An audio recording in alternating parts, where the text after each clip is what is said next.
Bismillahirrahmanirrahim. Assalamualaikum warahmatullahi wabarakatuh. Alhamdulillah, wassalatu wassalamu ala rasulillah wa ala alihi wa sahbihi wa muwala. La hawla wa la quwata illa billah. Kita bersyukur kepada Allah subhanahu wa ta'ala yang telah memberikan kepada kita kesempatan untuk mengkaji kitab ini, yaitu kitab Khudh Aqidatak minal Qur'ani was Sunnah as-Sahihah. Dan kita sudah sampai bab sihir, ya. Bab sihir kita akan bahas insyaallah ta'ala. Setelah sebelumnya kita membahas dosa-dosa besar yang begitu banyak, ya. Nazar untuk selain Allah, kemudian menyembelih untuk selain Allah, kemudian tawaf di kuburan misalnya, untuk mendekatkan diri kepada Allah Subhanahu wa taala. Dan ini semuanya adalah dosa-dosa besar, tidak diperbolehkan di dalam agama kita. Kemudian pertanyaan yang ke-26 adalah ma hukmu as-sihri? Apa hukum sihir, ya? Maka jawabannya adalah as-sihru min kufrin minal kufri. Ya, sihir itu bagian dari kekufuran. Allah Subhanahu wa taala berfirman, walakinna syayatina kafaru yu'allimuna an-nasa sihra. Ya, Allah mengatakan syaitan-syaitan itu mereka lah yang kafir, ya. Mereka mengajarkan sihir kepada manusia. Subhanallah, surat Al-Baqarah ayat 102. Kemudian Nabi Muhammad SAW bersabda, ijtanibu as-sab'a al-mubiqat. Jauhilah oleh kalian 7 dosa yang membinasakan. Yang pertama adalah syirku billah, kemudian yang kedua adalah was-sihr, ya, sihir. Bagaimana tidak, sihir ini adalah yang pertama adalah menentang Allah Subhanahu wa taala. Kemudian yang kedua adalah menzalimi manusia. Bagaimana tidak, ya, manusia terzalimi dengan adanya sihir ini. Dia bisa jatuh sakit, kemudian atau bahkan meninggal, ya, karena sihir diawali dari kedengkian, kemudian atau hal-hal yang ada yang tidak disukai dari seseorang tersebut, ya, baru dia melakukan sihir, datang ke dukun, ya, mungkin dengan media-media foto atau mungkin yang lainnya, ya, sehingga dia bisa terkena sihir. Sedangkan orang tersebut terkena sihir tidak ada bentengnya, tidak menjaga zikir pagi petang, kemudian dia lalai dari Allah Subhanahu wa taala, sehingga ketika disihir cepat dia kena. Ya, kami beberapa kali, ya, pengalaman menangani orang-orang yang kena sihir ini. Ya, memang banyak sekali faktornya. Ada yang persaingan perdagangan, ya, ada yang ditolak cintanya, ada yang ini dan itu, ya. Oleh karenanya buku yang sangat bagus yang bahas tentang ini adalah kitabnya guru kami Syekhuna Syekh Wahid Abdussalam Bali, hafizahullah taala, yang berjudul Wiqayatul Insan minal Jinni Wasyaitan, ya, penjagaan seseorang dari jin dan syaitan, ya. Kemudian ada kitab yang satunya kayak As-Sarim Al-Battar, ya, yaitu pedang yang menghancurkan sihir-sihir, ya. Intinya di situ disebutkan oleh Syekh tips-tips menghancurkan orang-orang yang kena sihir itu, ya, baik ini, sihir itu, ya. Nah, itu kitab sangat bagus sekali dan itu bestseller, ya. Sudah luar biasa. Mungkin sudah jutaan eksemplar, ya, yang terjual di seluruh dunia. Dan itu kitabnya sudah berusia sekitar 30 tahun lebih. Dan itu sangat bermanfaat dan sudah diterjemahkan di berbagai macam bahasa. Oleh karenanya hati-hati, ya. Oleh karenanya dosa orang-orang yang berbuat sihir ini, ya, dosanya sangat besar sekali, bahkan bagian dari kekufuran. Oleh karenanya hukuman bagi para penyihir ini, ya, atau orang yang sekongkol dengan para penyihir ini dibunuh, ya. Hukmu sahir darbuhu bis-sayf, ya, hukum orang-orang, ya, penyihir, maka dia dibunuh. Ya, kalau kita pernah ya melihat dipenggal lehernya itu ya, ketika di Saudi ya, di Saudi Arabia, kalau ada dukun-dukun ya, uang sihir-sihir, kalau ketahuan langsung dipenggal lehernya. Yang heran ya, di Indonesia malah ada persatuan dukun ya, ada persatuan dukun dan dilindungi ya. Ini adalah sesuatu yang mengecewakan ya. Ya, kita berdoa kepada Allah Subhanahu wa taala semoga mereka semua binasa ya, semoga mereka semua binasa, karena mereka adalah orang-orang yang mendatangkan azab Allah Subhanahu wa taala. Dengan azab mereka maka azab Allah Subhanahu wa taala akan turun, karena mereka berbuat syirik kepada Allah. Tidaklah orang-orang itu melakukan syirik kecuali berbuat syirik dulu kepada Allah Subhanahu wa taala. Dia bersekongkol dengan syaitan untuk melakukan kekejian ya. Bahkan ada yang jimat-jimat yang digunakan untuk sihir itu Al-Quran ya, Al-Quran kemudian dikasih darah haid, lalu Al-Quran dimasukkan WC, Al-Quran, pokoknya penghinaan terhadap Islam, pelecehan. Maka pantaslah jika orang-orang yang para penyihir itu, tukang sihir itu dibunuh ya. Itu pun masih belum seberapa dengan kezaliman yang mereka lakukan. Tapi janji Allah Subhanahu wa taala pasti mereka akan disiksa dengan siksaan yang sangat pedih kelak di neraka jahanam. Oleh karenanya, saudara-saudaraku yang mungkin pernah terkena sihir, mungkin pernah diganggu ya oleh orang-orang yang mungkin tidak disuka atau yang lain sebagainya, maka bersabarlah, minta kepada Allah Subhanahu wa taala ya, berusaha untuk ruqyah mandiri ya, agar Allah Subhanahu wa taala melindungi kita. Jangan sampai kita balas sihir dengan sihir ya, karena itu sama saja kita menjerumuskan diri kita ke dalam neraka juga ya. Maka kita balas dengan apa? Doa, dengan mohon ampun kepada Allah Subhanahu wa taala, menyadari kesalahan-kesalahan. Semoga dengan itu Allah Subhanahu wa taala mengampuni kita dan melepaskan kita dari segala macam jeratan sihir yang ada. Ma'asyiral muslimin rahimani wa rahimakumullah. Jadi sihir ini termasuk dosa besar ya, dosa besar bahkan kufuran. Karenanya tukang-tukang sihir ya, para dukun-dukun, mendatangi mereka itu tidak boleh ya, mendatangi mereka tidak diperbolehkan.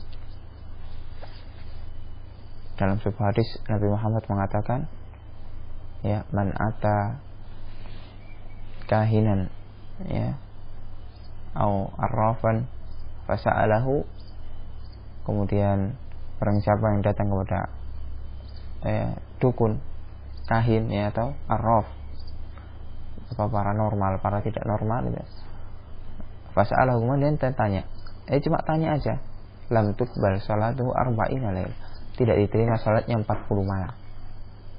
Cuma tanya.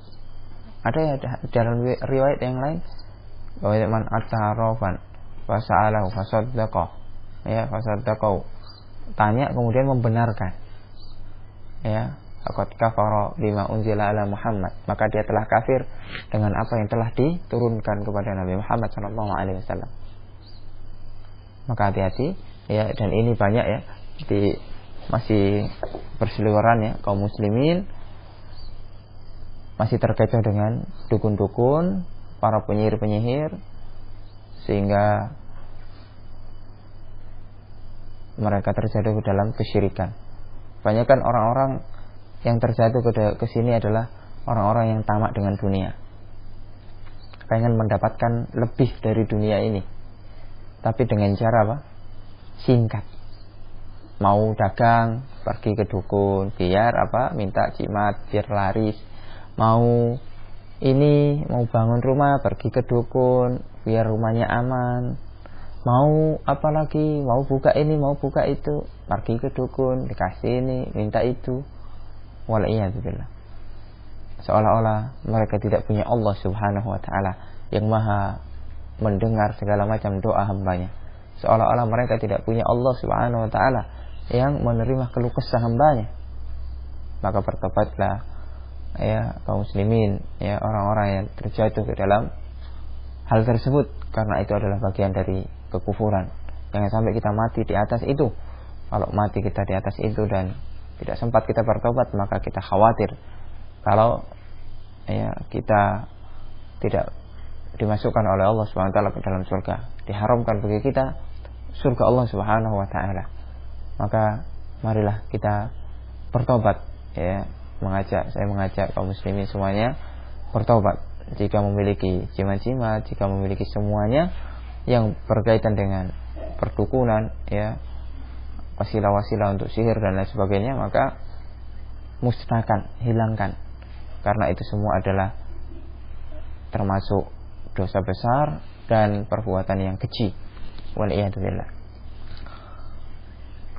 Kemudian pertanyaan berikutnya adalah hal nusaddiqul arrafa wal kahina fi ilmil ghaib. Apakah kita boleh membenarkan arraf, ya, paranormal, dukun, ya, terhadap ilmu gaib? Maka jawabnya adalah la nusaddiquhum. Tidak boleh. Haram hukumnya kita membenarkan mereka. Begitu juga dengan sekarang aplikasi-aplikasi yang meramal masa depan dan ini sebagainya. Ya, itu juga harus dihindari, hati-hati itu. Ya, meskipun terlihat remeh, tapi itu sesuatu yang sangat besar dan itu menimbulkan kesyirikan. Liqouli ta'ala qul la ya'lamu man fis samawati wal ardi al-ghaiba illa Allah. Ya.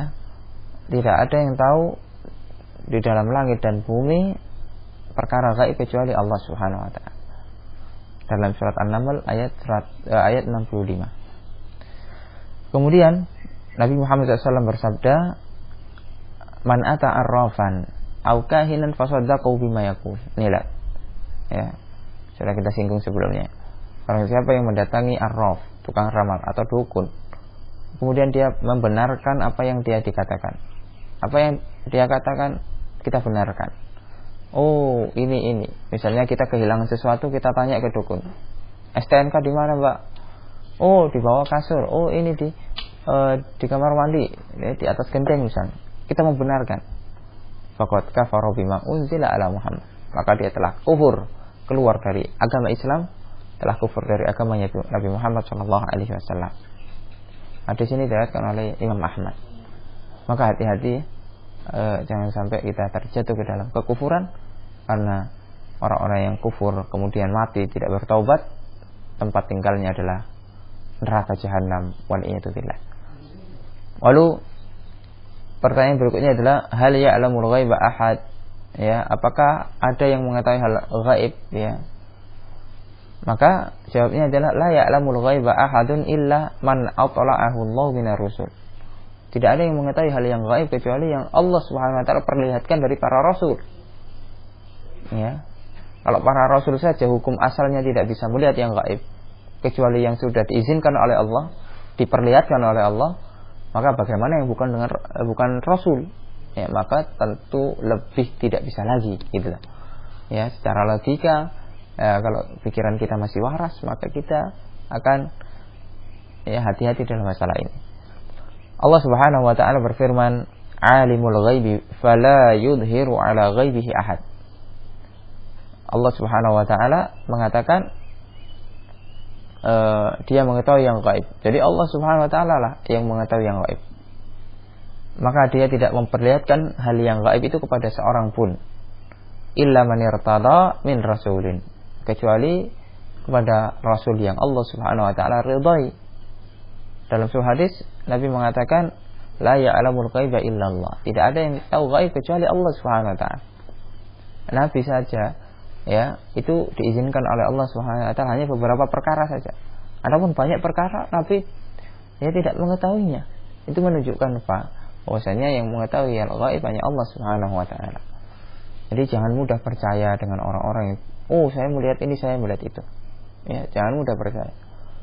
ya, karena banyak dustanya. Mungkin kalau benar itu pun 1 dari 1000 hal, ya 1001.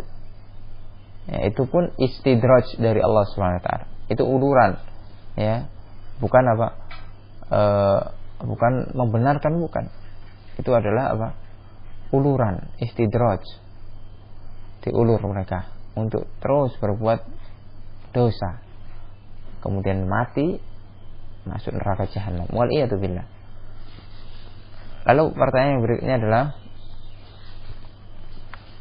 hal nalbis al-khayta wal halaqa al-lishifa, apakah kita boleh memakai apa?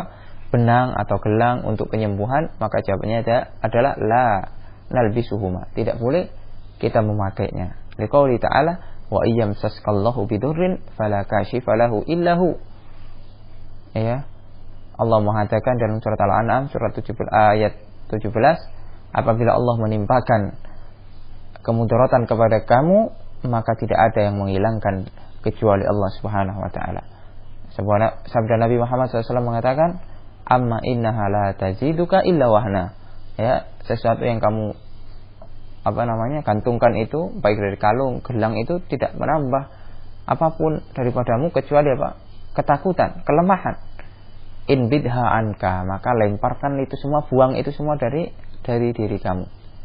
Ya, fa innaka law mitta ma'aflah ta'abada. Kalau kamu mati masih memakai gelang, masih memakai kalung, maka kamu tidak akan beruntung selamanya. Di sini yang dimaksud adalah gelang atau kalung untuk apa? Yang dipercayai bahwasanya kalung sama gelang ini atau menolak menolak ini, menolak itu, ya. Kemudian orang yang dapat memakai kalung ini, pakai gelang ini dapat keberuntungan dan lain sebagainya. Ya. Maka harus dihindari. Adapun bagaimana hukum ya gelang atau kalung bagi laki-laki, maka ya kurang bagus, ya. Lebih baik ditinggalkan. Adapun untuk perempuan ya itu memang perhiasan mereka, ya, fitrahnya. Adapun untuk laki-laki maka kita sebaiknya tidak memakai kalung, tidak memakai gelang. Ya, cukup pakai jam, ya. Itu sudah pantas. Karena nanti dikhawatirkan untuk apa? Tasyabbuh bin nisa, ya. Tasyabbuh dengan perempuan. Karena Nabi Muhammad mengatakan man tasyabbaha biqaumin fa huwa minhum. Siapa yang bertasyabbuh dengan sesuatu kaum, maka dia bagian dari kaum itu. Masa kita mau disamakan dengan wanita? Kan kita tidak mau. Ya, maka apalagi jika ditambahi dengan keyakinan. Biasanya banyak sekali, ya, saya lihat anak-anak yang baru lahir itu dikasih gelang sama orang tuanya. Ya, untuk inilah, untuk itu, maka itu adalah kesyirikan. Maka hati-hati, ya, para ibu, ya, semuanya, atau bapak-bapaknya harus tahu hal ini. Makanya belajar ilmu agama dengan benar agar tahu, agar tidak terjadi ke dalam kesyirikan. Ya, dan ini terkadang dibiarkan oleh orang-orang yang ngakunya berilmu, tapi hakikatnya mereka tidak berilmu sama sekali. Karena kesyirikan mereka biarkan semuanya. Waliyadzubillah. Ya. Oleh karenanya, ma'asyiral muslimin rahimani wa rahimakumullah, kita harus belajar, ya, dengan guru-guru yang benar. Jangan sampai kita salah guru sehingga kita sesat di dunia ini, ya. Kemudian pertanyaan berikutnya adalah hal tu'allaku al-jazaratu wal wada'atu wa nahwaha. Bolehkah kita menggantungkan kalung, jimat dan dari permata atau rumah kerang, ya, atau sejenisnya? Maka jawabnya la nu'allikuha minal ain. Tidak boleh kita menggantungkan hal tersebut untuk menangkal ain, ya. Tidak boleh. Allah Subhanahu wa taala berfirman di surat Al-An'am, ya, seperti yang tadi, wa iyyam saskallahu bidurin fala kashifa lahu illahu. Apabila Allah Subhanahu wa taala menimpahkan kesusahan atau kemudaratan kepadamu, maka tidak ada yang mampu menghilangkannya kecuali Allah Subhanahu wa taala. Dalam sebuah hadis Nabi Muhammad mengatakan, man 'allaqa tamimatan faqad asyraka. barang siapa yang menggantungkan tamimah, jimat-jimat, maka dia telah berbuat syirik. Rawahu Ahmad, hadis yang diriwayatkan oleh Imam Ahmad. Ya, maka ini harus hati-hati. Ya, biasanya banyak di rumah-rumah ya, banyak tamimah-tamimah, jimat-jimat ini, maka semuanya harus dibuang. Biasanya diletakkan di depan pintu itu, ya, meskipun biasanya lafadznya ada Arab-Arabnya, tapi ketahuilah itu bukan bahasa Arab. Ya, ada rumus-rumusnya. Kemudian diletakkan di bawah kasur, diletakkan di atap rumah misalnya. Itu semuanya harus dibuang. Kalau tidak kita berdosa, kita mati membawa dosa. Jangan sampai kita mati membawa dosa kesyirikan yang mana itu semua menyebabkan kita sengsara nantinya. Allahul musta'an. Marilah kita coba periksa diri kita, keluarga kita, ya, karena dakwah yang pertama kali harus kita sampaikan adalah masalah kesyirikan ini, ya, tauhid dan syirik.